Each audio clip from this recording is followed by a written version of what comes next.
বিগত 4 দিন ধরে নাকে দুর্গন্ধ নিয়ে কেটেছে রাত দিন, কিন্তু নগরোন্নয়ন এবং পুরমন্ত্রীর নাকে গিয়ে গন্ধ পৌঁছেছে অবশেষে এতদিন পর।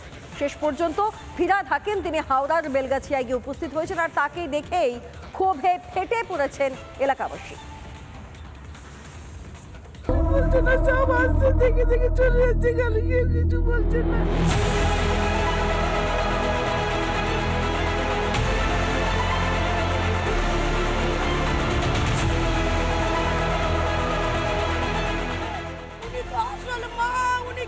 জবাব দিচ্ছেন না করিচ্ছেন। 4 দিন পর অবশেষে হাওড়া বেলগাছিয়ার ভাগাড়ে পুরমন্ত্রীর চোখ। এলেন পুরমন্ত্রী, তবে ততক্ষণে ক্ষোভে ফুঁসছে গোটা এলাকা।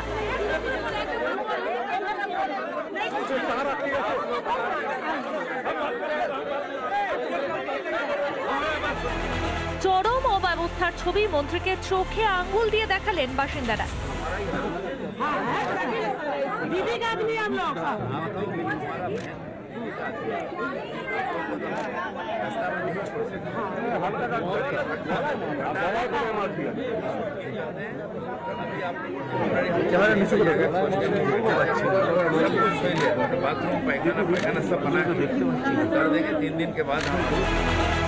তবে মন্ত্রী বললেন অন্য কথা। একবার শুনুন কি বললেন পুরমন্ত্রী। একটা আনসাইন্টিফিক হিসেবে এখানে একটা ভাগাড় গড়ে উঠেছে, যেটার পাশে কিছু এনক্রোচার বসেছে, কারণ গরিব মানুষ যাবার জায়গা নেই। এই ভাগাড়টা যখন আমরা কাটছি কিছু কিছু জায়গায় লুজ হয়ে যাচ্ছে, হয়ে গিয়ে এটা ভেঙে ভেঙে পড়ছে। অর্থাৎ দোষ শুধু মানুষের। তাহলে এতদিন প্রশাসন কি করছিল? শহরের বুকে গজিয়ে ওঠা এই বসতি কি রাতারাতি তৈরি হয়েছে? যদি অবৈজ্ঞানিক নির্মাণী সমস্যা, তবে তা রুখতে সরকার কি করেছে? এলাকার নিকাশি ব্যবস্থাও বেহাল, নর্দমার জল উঠে এসেছে রাস্তায়। যে জায়গায় ধস নেমেছে সেখানে নিকাশি ব্যবস্থাও ভেঙে পড়েছে। ছবিটা কার্যত কথা বলবে, কারণ এই যে জায়গায় বাসিন্দারা বাস করছেন তারা এই মুহূর্তে ড্রেনের যে জল, সেই জল রাস্তায় ওঠাতে একেবারে দুর্বিষহ জীবন। এই জায়গা থেকে তারা পার হতে পারছেন না, এবং তারা বালতি যা যা পাচ্ছেন, গামলা যা যা পাচ্ছেন, সেই জলের আকারের জন্য তারা বেরিয়ে আসছেন, কারণ বাড়িতে জল নেই। এলাকায় এখনো পানীয় জলের সংকট। এসবের দায় কার? এলাকায় 3 দিন নেই, জল পাচ্ছি না আমরা 3 দিন ধরে। পুরমন্ত্রী তো বললেন যে জল এসে গেছে এলাকায়। কই জল তো আসেনি। এর মধ্যে আমাদের 1 হাঁটু করে ঘরের মধ্যে জল ঢুকে গেছে। আমরা যে কি করে রয়েছে আমরাই জানি। ভাড়া বাড়িতে গিয়ে এখন পড়ে রয়েছি আমরা। খাবার জল পেয়েছে? না না, একটুও পাচ্ছি না। শুধু মানুষকে দোষারোপ করলে কি সরকারের দায় এড়ানো যায়? যদি পানীয় জল না থাকে তাহলে সেটা প্রশাসনের ব্যর্থতা নয় কি? অবৈজ্ঞানিকভাবে তো যে দলটা তৈরি হচ্ছে সেটার নামই হচ্ছে তৃণমূল কংগ্রেস। যদি না তৈরি হতো তাহলে পশ্চিমবঙ্গের আজকের এই চারিদিকের অব্যবস্থা সেটা মনে হয় সামনে আসতো না। 2026 সালে নিজেদেরকে ইতিহাসের পাতায় ঠাই করে দেওয়াটা হচ্ছে সময়ের অপেক্ষা, এবং সেই কাজটি বিজেপি করবে। বিপদ ঘটলেই তখন মানুষ সাহায্য করছেন না, মানুষের উপর দায় চাপিয়ে দেওয়া। 2011 সালের পর থেকে দেখতে পাচ্ছি ওরা ক্ষমতা আসার পর যখনই কোনো ব্যর্থতা হয় তখন 34 বছরের, আর যখনই সাফল্য হয় তখন আমরাই করেছি। 34 বছরের সাফল্যের ভিতের উপর দাঁড়িয়ে এই চিন্তাটা তো অবৈজ্ঞানিক। এই অবৈজ্ঞানিক চিন্তা থেকে মুক্ত হোক ওরা। সোমবার হাওড়ার জেলাশাসক দীপপ্রিয়া পি এবং হাওড়ার পুলিশ কমিশনার প্রবীণ কুমার ত্রিপাঠীর সঙ্গে বৈঠক করেন পুরমন্ত্রী। বৈঠক তো হলো, সিদ্ধান্তের খাতা পূরণ হবে তো? সমস্যার সমাধান টেবিলেই আটকে থাকবে না তো? ভাগাড়ের ভাগ্যে কি শুধুই দুর্গন্ধ আর বঞ্চনা? আর কবে দায় নেবে সরকার? নাকি সরকারের চোখ খুলতে ফের ভোটের অপেক্ষা?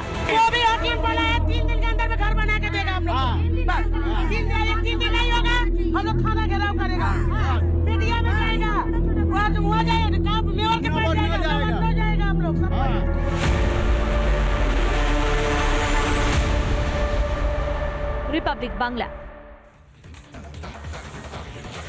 বেলগাছিয়ার ভাগাড়ে গিয়েছিলেন ক্ষতিগ্রস্তদের হাল জানতে, আর সেখানে গিয়েই মার খেলেন রাজ্যের বিরোধী দলনেতা শুভেন্দু অধিকারী, তাও আবার পুলিশের হাতে। হাওড়া পুলিশ কমিশনারেটের এসআই এর বিরুদ্ধে মারের অভিযোগ শুভেন্দু অধিকারীর। শত বাধা পেরিয়েও ক্ষতিগ্রস্তদের সঙ্গে দেখা করেন, কথা বলেন। কিন্তু প্রশ্ন হচ্ছে, পুলিশ কি দলদাস? কেন শুভেন্দু অধিকারী বেলগাছিয়ায় যেতে পারবেন না? মারলো গোলাম মুর্তেজা, গোলাম মুর্তেজা এসআই মারলো।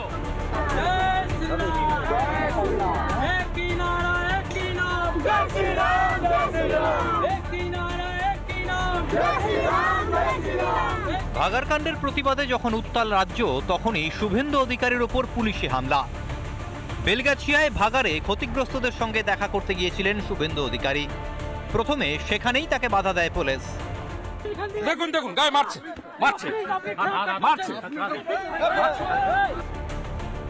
ক্ষতিগ্রস্তদের সঙ্গে দেখা করে তাদের কষ্টের শরিক হতে গিয়েছিলেন বিরোধী দলনেতা, কিন্তু তাতেও বাধা আসে প্রশাসনের তরফে। মারলো গোলাম মুর্তেজা, গোলাম মুর্তেজা এসআই মারলো। মারলেন কেন? মারলেন কেন? এইটা মারলেন কেন? রক্ত কি? আমি কি রক্ত লাগিয়ে এনেছি? মারলেন কেন? পুলিশের সঙ্গে ধস্তাধস্তিতে আহত হন শুভেন্দু অধিকারী। ঘাড়ে ও হাতে চোট পান বিরোধী দলনেতা। কি বলবেন? মমতার গুন্ডা প্রবীণ ত্রিপাঠী এবং রাজীব কুমারই করিয়েছে। মমতা লন্ডনে আছে তাকে খুশি করার জন্য, আর গোলাম মুর্তেজা করেছে ওর চাচা ফিরাদ হাকিমকে খুশি করার জন্য। ঘটনাস্থলে তীব্র প্রতিবাদ জানায় বিজেপি। 2000 বেআইনি বাড়ি আছে হাওড়াতে, এরা লুট করছে গরিবদের, গরিবদের সঙ্গে লুট করছে। এখানে রোহিঙ্গা থাকে না তাই রিলিফ নেই, এখানে হিন্দু থাকে তাই রিলিফ, রোহিঙ্গা থাকলে রিলিফ থাকে। এ পুলিশ কেমন পুলিশ? চাকরি চাইলে কামড়ায়। ক্ষতিগ্রস্তদের সঙ্গে কথা বলতে গেলে আঁচড়ে দেয়। এ পুলিশ কেমন পুলিশ যে শাসক নেতার কথায় তোলাবাজি করে, কোচবিহারে কীর্তনে বাধা দেয়? পুলিশ কি আদৌ নিরপেক্ষ, নাকি শাসক দলের আদেশ মতো কাজ করতে করতে পুতুল হয়ে গেছে পুলিশ? তাহলে কি উদ্দেশ্য একটাই, 6 তারিখ রামনবমীর আগে বাংলার ধর্মীয় আবহকে নষ্ট করা? শুভেন্দুবাবু সুস্থ হয়ে উঠুন তাড়াতাড়ি। পুলিশের এরকম অনেক লাঠি, অনেক আঁচড়, অনেক মাথা ফাটা হয়, সেগুলোকে মেনে নিতে হয়। কাঁদুনি গিয়ে লাভ নেই। আর কথায় কথায় আঁচড় দিয়েছে বলে একটা টিটেটাস নিয়ে গিয়ে বাজার গরম করা, এগুলো আমরা কোনো অর্থ খুঁজে পাই না। পুলিশের কামড়ানো আঁচড়ানো ইতিহাসটা নতুন নয়, কিন্তু হ্যাঁ, বিরোধী দলনেতাকে কামড়াচ্ছে আঁচড়াচ্ছে, এটা নতুন। রামনবমীর আগে কেন বারবার হিন্দুদের অনুষ্ঠানে পুলিশের এই ভূমিকা? পরিকল্পিতভাবেই কি ধর্মীয় অনুষ্ঠানকে নিশানা করা হচ্ছে? আগামী দিনে কি আরো বড় কোনো অশান্তির ইঙ্গিত দিচ্ছে প্রশাসন?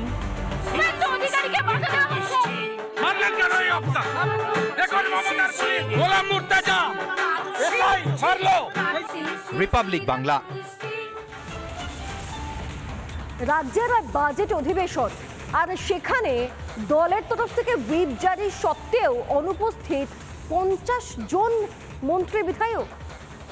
এই ঘটনার পর তড়িঘড়ি তৃণমূলের শৃঙ্খলা রক্ষা কমিটির বৈঠক। চলতি সপ্তাহেই তালিকা তৈরির মাধ্যমে তাদেরকে ডাকার সিদ্ধান্ত। দলেরই কথা মানে না দলের বিধায়ক মন্ত্রীরা।